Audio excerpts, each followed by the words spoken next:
Ya, udah muda lah. Jadi Sangat ini kayak menjiwai sekali ya. Ya karena saya kalau pileg itu saya udah ikut yang ketiga kalinya kemarin kan. Alhamdulillah saya menjadi pionir dan pembuka jalan untuk perempuan. Saya ini sebenarnya dari dalam kandungan pun saya sudah mendengarkan orang tua saya itu bicara tentang politik. Masuknya 93. Alhamdulillah lulus di Universitas Hasanuddin Fakultas Hukum. Tanggung jawab besar, amanah partai saya diberikan untuk menjadi pimpinan di lembaga politik DPRD Sulsel. Itu gimana rasanya sih, Bu?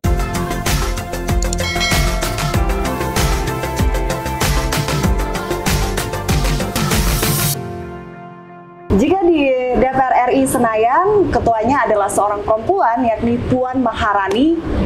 Di Sulawesi Selatan, Parlemen Sulawesi Selatan juga diketuai oleh seorang perempuan juga, Andi Ina Kartikasari. Saat ini saya telah bersama Andi Ina Kartikasari.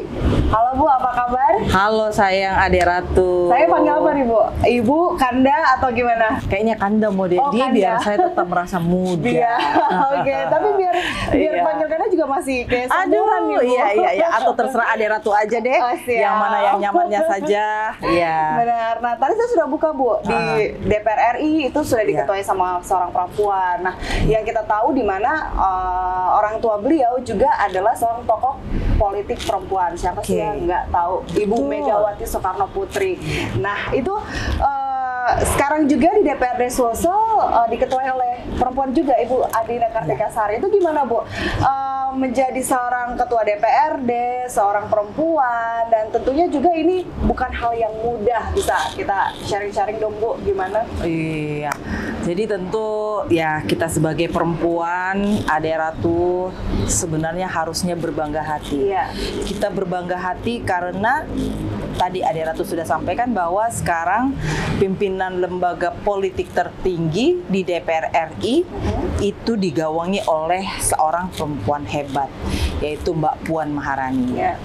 Dan tentunya juga buat saya juga sangat bersyukur. Ternyata saya pun mengikuti jejak Mbak Puan Maharani Luar menjadi biasa. Ketua DPRD Provinsi Sulsel. Iya.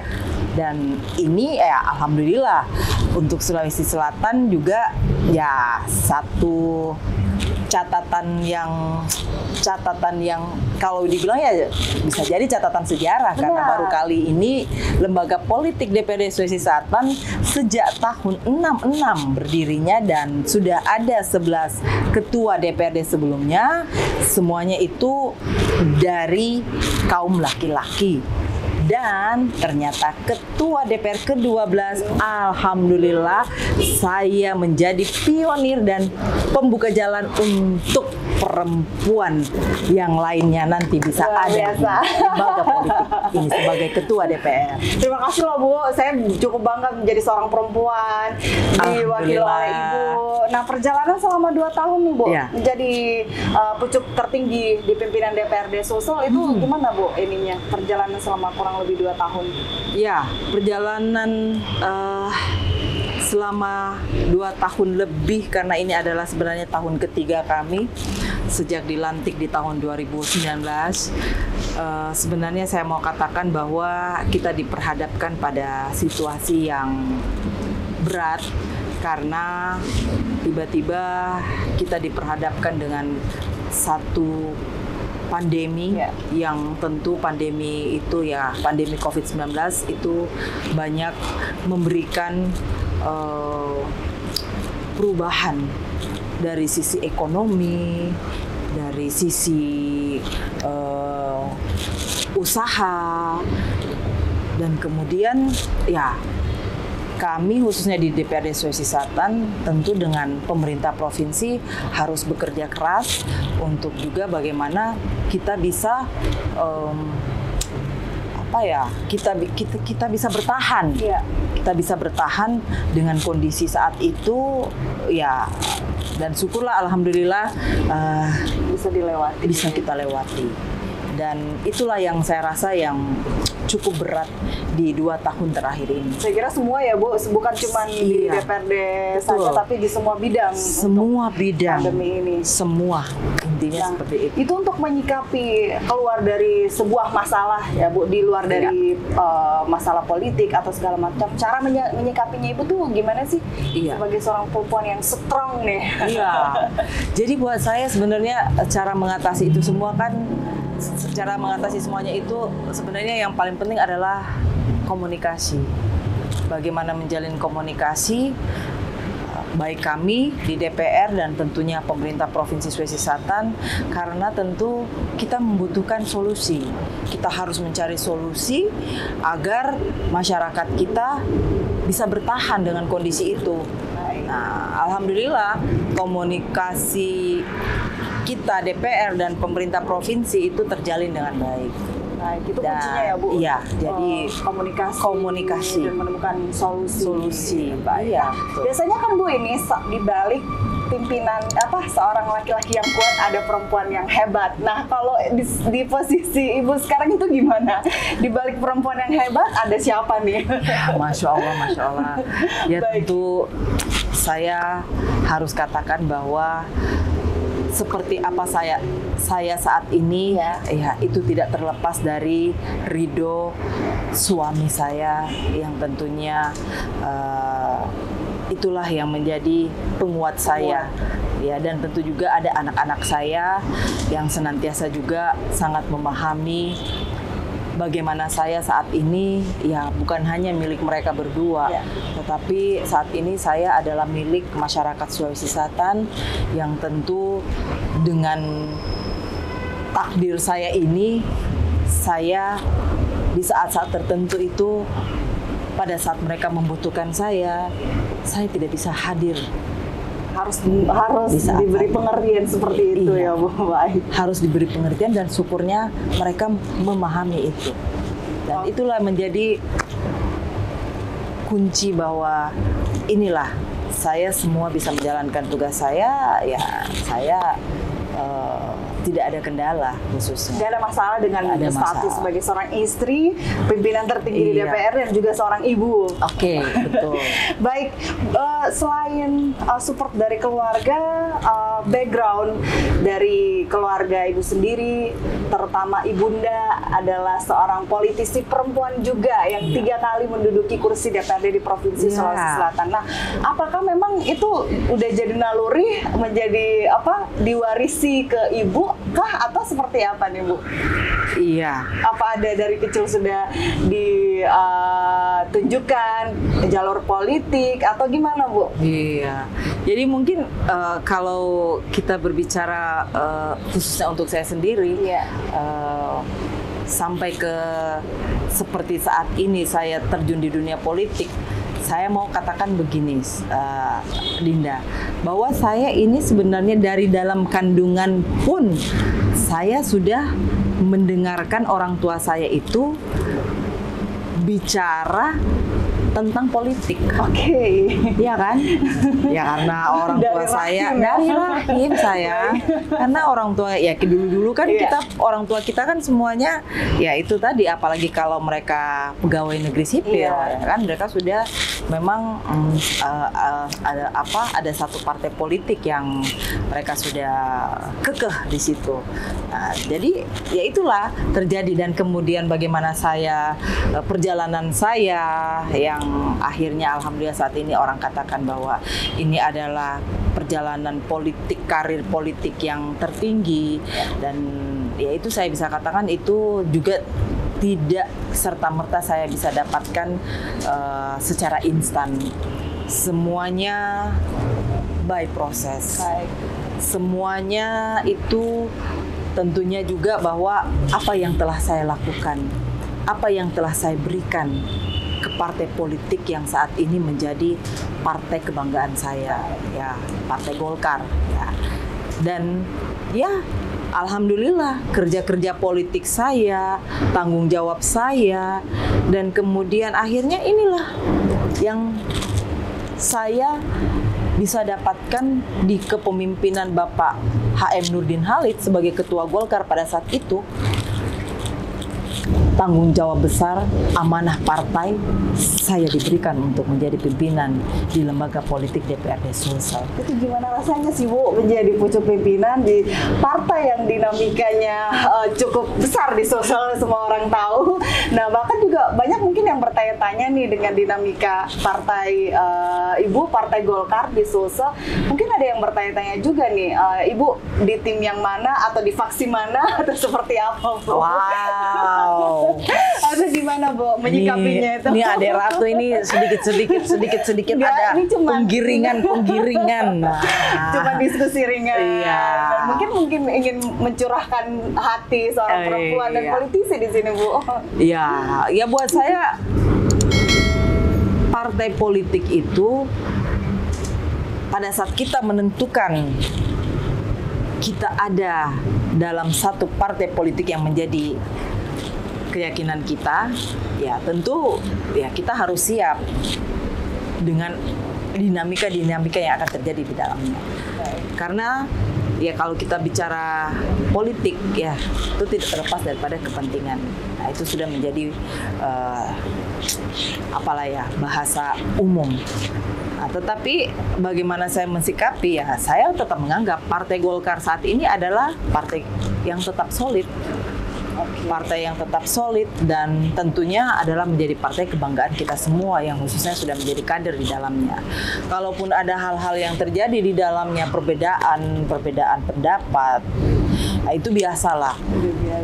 Biasa. Karena sebesar Partai Golkar itu kalau tidak ada dinamika yang terjadi di dalamnya, ya Bukan Partai Golkar namanya. bukan Partai Golkar namanya. Ini Mbak Ratu tahu banget.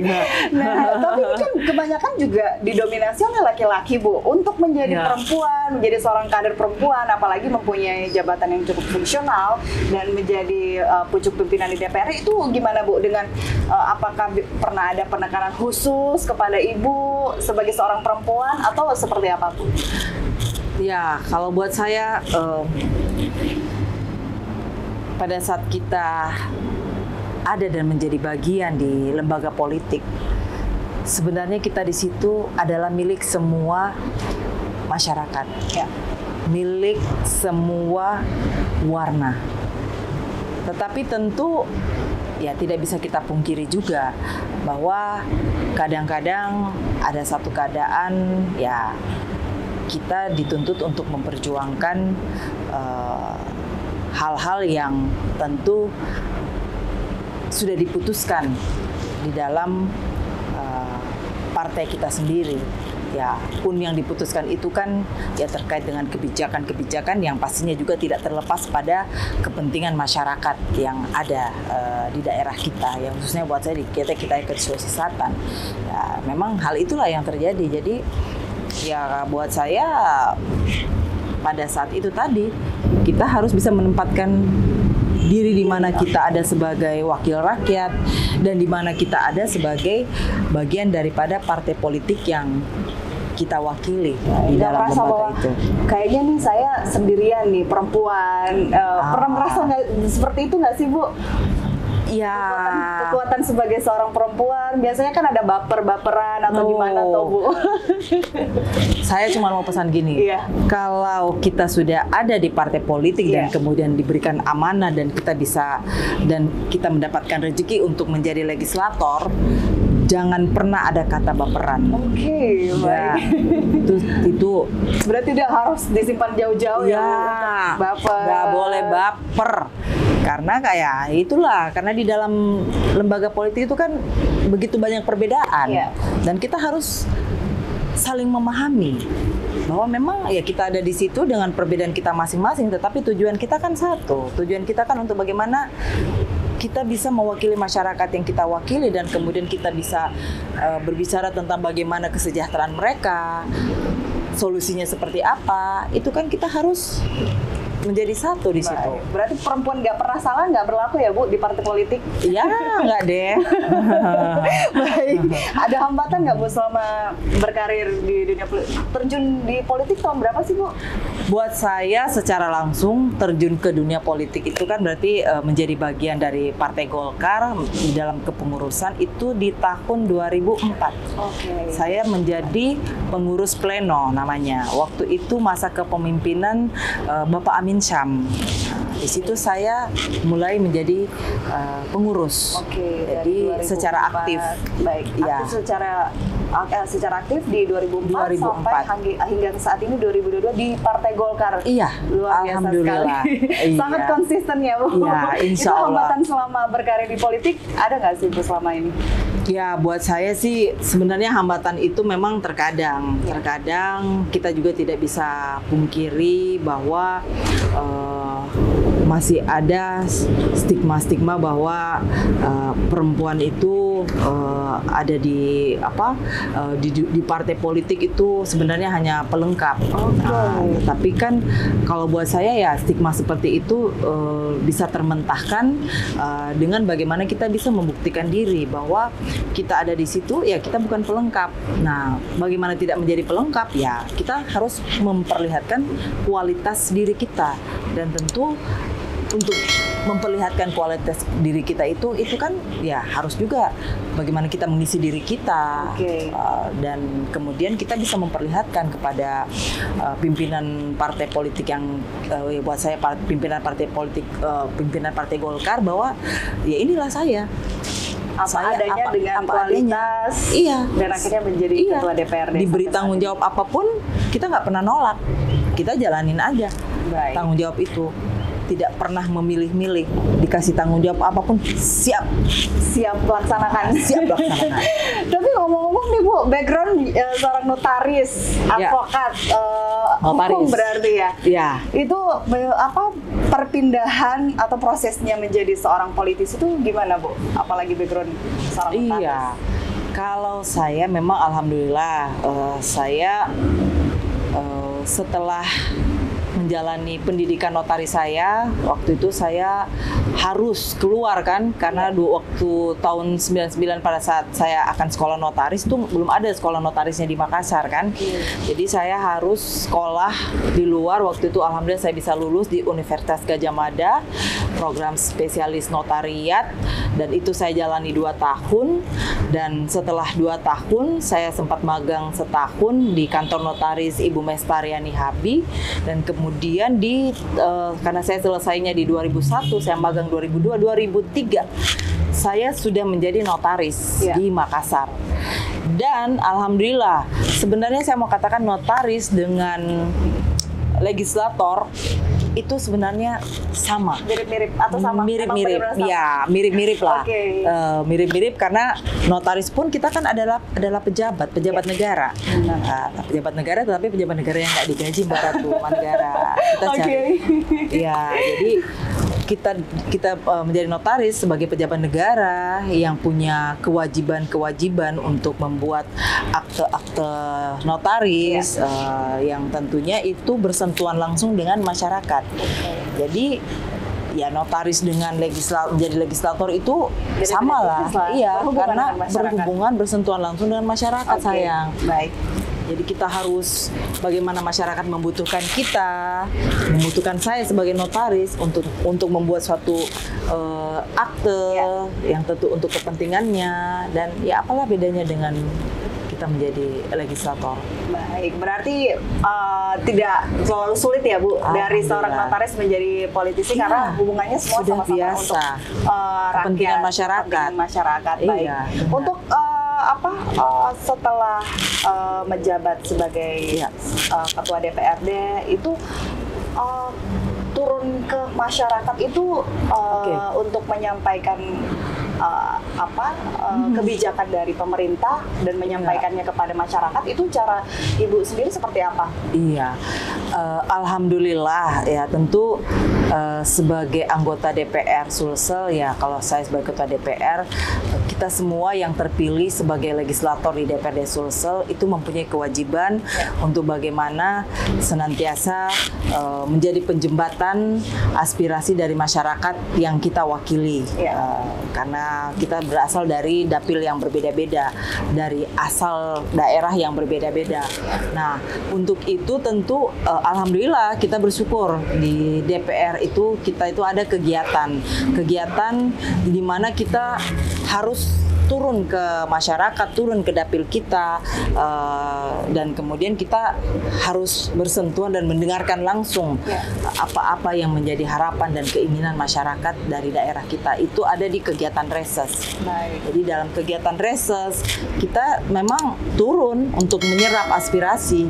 Nah, ada juga kegiatan sosper, sosialisasi peraturan daerah. Nah, di situ kita turun ke masyarakat untuk menyampaikan bahwa ini loh, ada kebijakan peraturan daerah yang telah ditetapkan oleh pemerintah Provinsi Sulawesi Selatan dan kita di DPRD Provinsi Sulawesi Selatan. Nah, itu kita mensosialisasikan perda-perda yang telah ditetapkan. Ada kejadian-kejadian yang tidak terlupakan nggak Bu di lapangan? Atau yang tak terduga atau seperti apa Bu? Yang paling unik lah. Iya, ya itulah. Sebenarnya buat saya itu rasa haru, rasa senang itu bisa saya sangat rasakan pada saat saya bertemu dengan masyarakat yang berada di daerah, misalkan seperti daerah pegunungan yang jauh dari di luar yang jauh dari hiruk pikuknya kota. Kadang-kadang itu kalau kita ada di daerah seperti itu dan bersentuhan dengan masyarakat yang ada di sana, satu hal yang selalu kemudian timbul di dalam diri saya khususnya bahwa kita harus bersyukur dengan apa yang kita dapatkan, apa yang kita terima saat ini. Mereka yang ada di sana dengan keterbatasan, kadang mereka itu masih ada, karena masih ada daerah itu yang tidak ada aliran listriknya.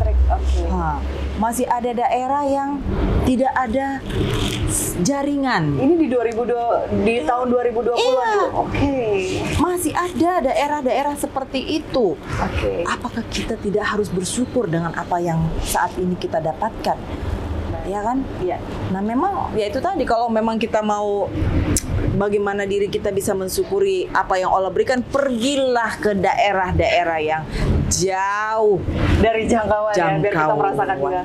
Dan itulah tugasnya Ibu untuk kemudian menampung, terus kemudian memberi kebijakan bagaimana kehidupan yang layak di beberapa karena semua masyarakat dari sisi apapun, dari kalangan apapun, mereka punya hak yang sama. Mereka punya hak yang sama sebagai masyarakat dan sebagai warga negara Indonesia. Benar sekali Bu. Kita kembali nih. Ibu sebagai seorang perempuan politisi. Kita tadi bicara serius nih. Aduh.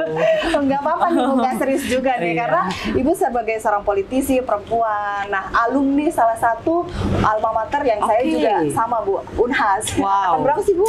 Saya masuk Universitas Hasanuddin dan lulus di waktu itu UMPTN tahun 93.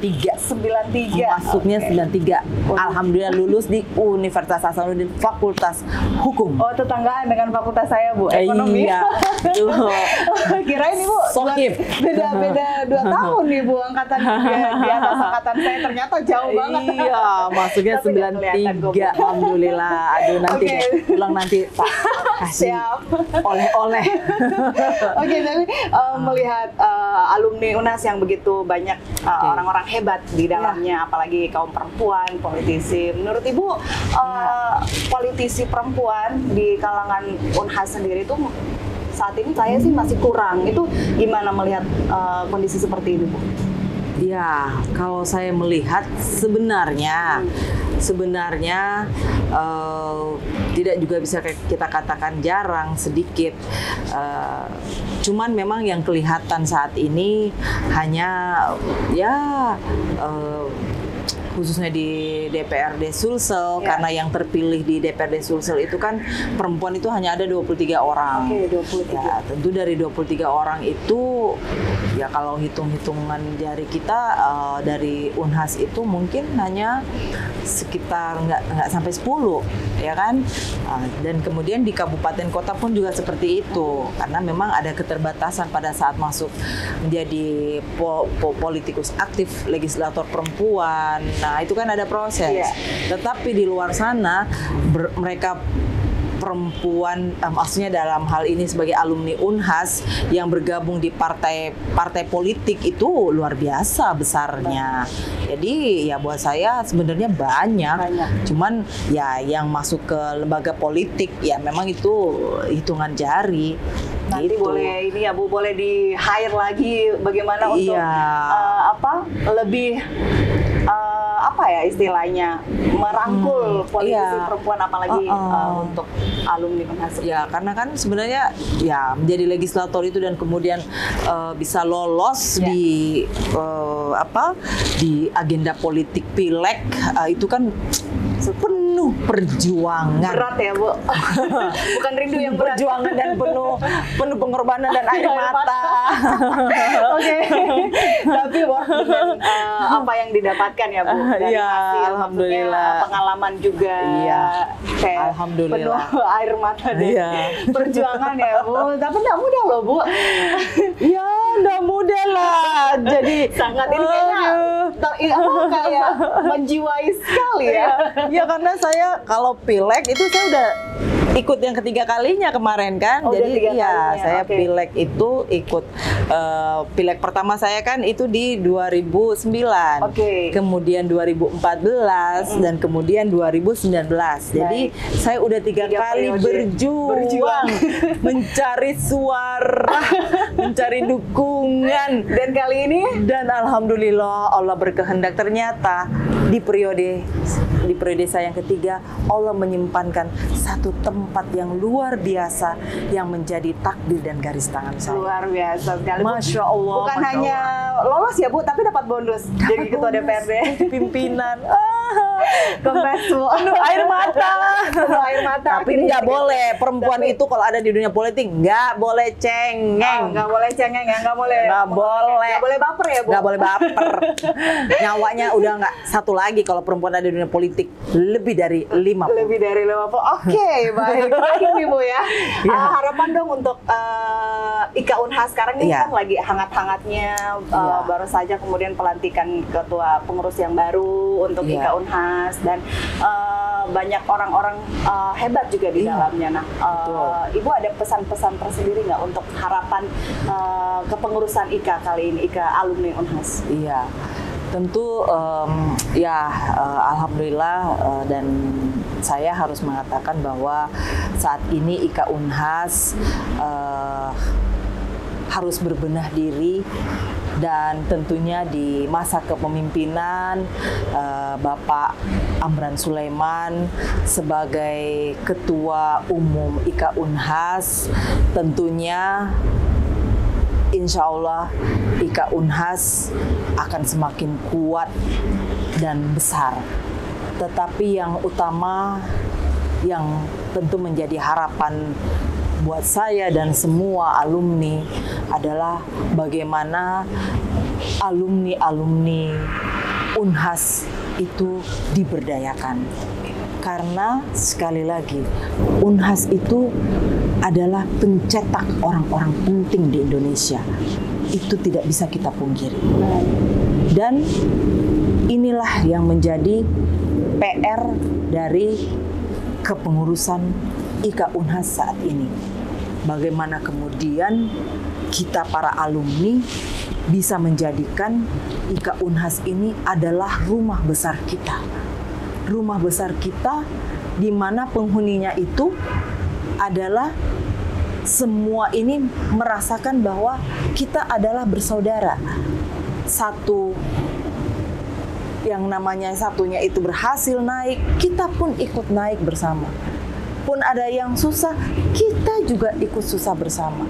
Bukan saling menjatuhkan. Dan saya yakini itu di IKA Unhas itu tidak ada. semua adalah bahwa keberhasilan itu adalah milik kita bersama. Dan insya Allah Bapak Amran Sulaiman pasti mampu membawa IKA Unhas itu menjadi sekali lagi perkumpulan yang kuat dan solidaritasnya tinggi. Luar biasa sekali politisi perempuan kita nih. Punya Unhas. Aduh, bangga jadi alumni Unhas. Baik, demikianlah. Terima kasih banyak Bu atas waktunya Kanda ya. Terima kasih. Iya sayang Ade. Aduh, senangnya dipanggil Kanda. Baik, terima kasih banyak Kanda Andina Kartikasari, Ketua DPRD Provinsi Sulawesi Selatan, sudah menyempatkan waktunya di tengah-tengah kesibukannya hari ini dan sharing bersama saya. Dan pesan untuk para perempuan, ada nggak Bu pesannya untuk para perempuan? Buat para perempuan, yakinkan diri dan tanamkanlah satu kepercayaan diri bahwa apa yang dilakukan oleh kaum laki-laki, kita juga bisa. Oke. Kita bisa. Kita bisa. Baik, terima kasih banyak Bu. Terima kasih banyak. Dan Oke. demikianlah saya Ratu Saliha, sampai jumpa.